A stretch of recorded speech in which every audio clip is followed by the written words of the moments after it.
الحمد لله رب العالمين والصلاة والسلام على سيد الأنبياء والمرسلين وعلى آله وصحبه أجمعين اما بعد۔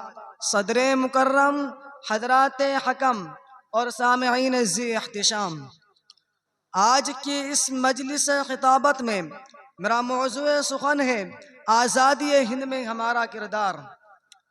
سامعین با تمکین، آؤ میں تمہیں آزادی کی تاریخ کی مختصر سی سیر کراتا ہوں کہ اس سنہری دھرتی پر جب گوروں نے اپنی نیت خراب کی تو شیر میسور ٹیپو سلطان شہید نے اس ملک کو انگریزوں کے چنگل سے بچانے کے لیے 4 مئی سن 1799 عیسوی کو اپنی جان قربان کر دی اور ایک تاریخ ساز جملہ کہا کہ گیدڑ کی 100 سالہ زندگی سے شیر کی ایک روزہ زندگی بہتر ہے۔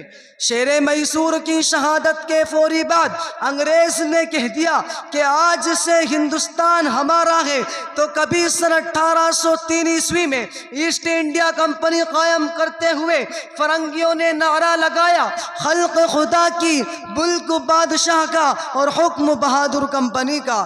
تو کبھی مغلیہ حکومت کی تنگ دامنی پر ننگا ناچ کرتے ہوئے کہہ دیا، حکومت شاہ عالم از دہلی تا پالم۔ تو موقع کی سنگینی کو دیکھتے ہوئے حضرت مولانا شاہ محمد عبدالعزیز صاحب محدث دہلوی نے جہاد کا فتویٰ جاری کیا، تو مولانا سید احمد شہید نے سن 1818 عیسوی میں ملک کا دورہ کرتے ہوئے آزادی کا بگل بجا دیا۔ پھر مسلمان سن 1828 عیسوی سے لگاتار 6 سال تک سرحد ہند پر انگریز سے ٹکر لیتے رہے۔ پھر یہ تحریک سن 1831 عیسوی میں بالا کوٹ کے میدان میں بظاہر ختم ہوئی، مگر اس نے علماء اور مسلم عوام کے قلوب کو گرما ڈالا۔ پھر کیا تھا؟ سن 1845 عیسوی میں مسلمانوں نے پورے ملک میں ہنگامہ مچا دیا۔ پھر غدر سن 1857 عیسوی کا دور آیا تو سر عام جذبہ حریت کا آغاز ہونے لگا۔ پھر سن 1866 عیسوی کو مجاہدین حریت نے دارالعلوم دیوبند کی بنیاد ڈالی۔ اس کے بعد سن 1887 عیسوی میں حضرت شیخ الہند نے ایک انجمن حریت قائم کی۔ پھر سن 1909 عیسوی میں باضابطہ تحریک کو حرکت دیتے ہوئے پورے ملک میں آزادی کا حلہ بول دیا گیا۔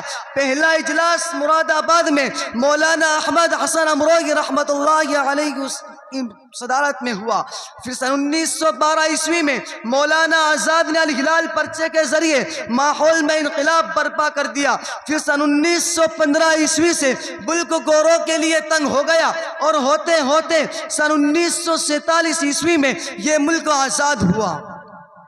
ملت اسلامیہ کے غیور نوجوانوں، ملک کی تاریخ صرف سننے سنانے کی نہیں بلکہ اس میں بے شمار قربانیاں ہیں۔ اس دھرتی پر رونق مسلمانوں کے خون سے آئی ہے، یہاں کی زیب و زینت علماء کی قربانیوں کی رہین منت ہے۔ ارے یاد کرو اس وقت کو کہ شیخ الہند کے وصال کے بعد جب انہیں نہلانے کے لیے لایا گیا تو کمر پر گوشت نہ دیکھ کر لوگ حیران ہوئے، اور شیخ الاسلام حضرت مدنی سے پوچھا تو ان کی آنکھوں میں سے اشک رواں ہو گیا اور فرمایا کہ جیل میں انگریز میرے استاذ کی کمر کو گرم لوہے سے داغتے تھے، جس کی بنا پر پورا گوشت ختم ہو گیا۔ بہادر شاہ ظفر کے 4 بیٹوں مرزا، مغل و خضر اور عبداللہ و اکبر کے سر کو تن سے جدا کر کے ایک تشت میں جما کر بہادر شاہ ظفر کے سامنے لایا گیا، تو بہادر شاہ ظفر نے دیکھ کر کہا، الحمدللہ، تیمور کی اولاد ایسے ہی سرخ روح ہوتی ہے، اور وطن میں دفن نہ ہونے کی حسرت میں کہہ دیا، کتنا ہے بد نصیب ظفر دفن کے لیے، کتنا ہے بد نصیب ظفر دفن کے لیے، 2 گز زمیں بھی مل نہ سکی کوئے یار میں۔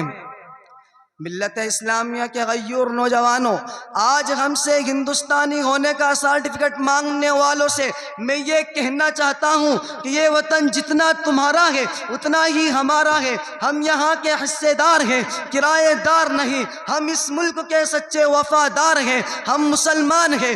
وطن کی محبت ہمیں ایمان کے حصے میں ملی ہے، اسی لیے ہم ہندی مسلمان ہونے کے ناطے یہ پیغام دیتے ہیں، یہ میں قدا سبھی کا ہے ہے قدم قدم باغم چلے، یہ میں قدا سبھی کا ہے قدم قدم باغم چلے، ہمارے ساتھ تم چلو تمہارے ساتھ ہم چلے، نہ ہم سے دور تم چلو نہ تم سے دور ہم چلے، یہ دوستی کا وقت ہے ملا کے سب قدم چلے۔ وآخر دعوانا الحمد للہ رب العالمین۔